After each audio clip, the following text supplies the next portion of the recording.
Alright, so somebody emailed me a question. Said, will you consider Wing Chun creator Ing Mui a true martial artist? Alright, so this is a revelation to me. I haven't really looked into the history of Wing Chun, really. So I didn't even know that the creator's name was Ing Mui. I thought the creator's name was Wing Chun, but I guess I don't know. So if this person's name is Ing Mui and she's the creator of the Wing Chun system, and then to ask me if I consider this person a true martial artist, I'd have to actually see the person. You know, like, there's no pictures of the person, there's no videos of the person, so it's hard to assess whether or not this person is a true martial artist. Now this person has gathered up, maybe supposedly have developed a certain system for people to learn from. And whether or not this system is effective, say it is a pretty effective system. What I liken it to is kind of like a woman that creates like a video series called like Buns of Steel, and then it's an effective workout method for a woman to get like great looking buns, you know, like nice looking legs and all that stuff. Or say a woman that creates a yoga video, that's a great yoga video that helps people become more flexible.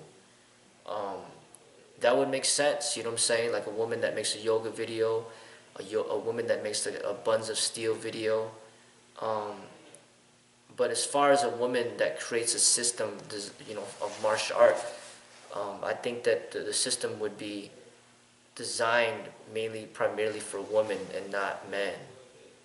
You know, to kind of counter the men in their fighting methods, to kind of give them a little edge. You know, like these little secret techniques to help them survive against the violent man that's trying to attack them. Now, whether or not she's a true martial artist, if I don't know her, I don't see her, I don't know anything about her, it's hard to assess that. You know, like, there's a difference between somebody that's like intellectually like advanced and somebody that's physically advanced. Like, in order for somebody to be considered a true martial artist, they would not only have to be intellectually advanced and spiritually advanced, but also physically advanced. You know, to me, it's not just being like a good chess player. You know, to be a good chess player, you don't need to be really fit. And to create like a nice self-defense system, you don't need to be really fit. You know, somebody like Customato, like, you know, that passed away, you know, the former trainer for Mike Tyson, he was not fit himself, but he knew a lot about the tactics of boxing. He was able to pass on his knowledge to Mike Tyson, and Mike Tyson was able to put that knowledge into action. You know, but Customato himself was not representing like a high level of development in boxing. And this creator of Wing Chun, she may not have represented the high level of combative, you know, expression in the martial arts. You know, there's no picture of her, there's no video. For all you know, she could be an obese lady. She could be somebody that's very fragile. She could be somebody that's handicapped, somebody that is not really physically capable. But she has the ability to create a system. And really creating a system is not that difficult of a thing, especially if, you know, if you're stealing ideas from other people. You know, so for example, there's a bunch of people out there in this world who may, you know, take something from one YouTube channel, take something from another YouTube channel, take something from all these YouTube channels, just put it all together and say that this is a new system. You know, and then they didn't really create anything of their own. They just took from other people, and then they're just putting it together and saying, okay, here's a system to follow. And then they propagate that system by investing money in marketing or whatever the case may be, like basically like marketing the system, and then the system becomes popular. They themselves didn't create anything. They themselves just basically took ideas from other people and marketed those, you know, created a new name for these set of techniques that they stole from other people, and then now they're marketing this new name that the only thing that they created is maybe a new name and then basically they're just marketing this name and selling this system. So you don't need to be a true martial artist to do that.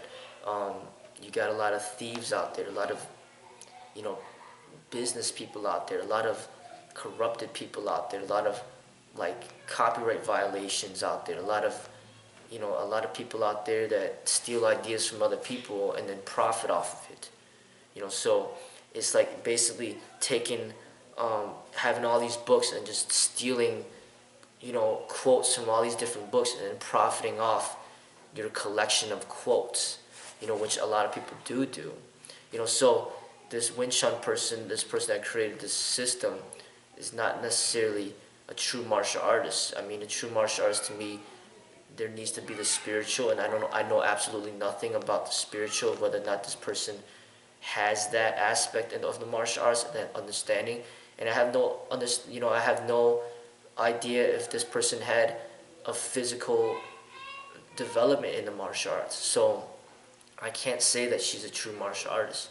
There's no proof, there's no evidence.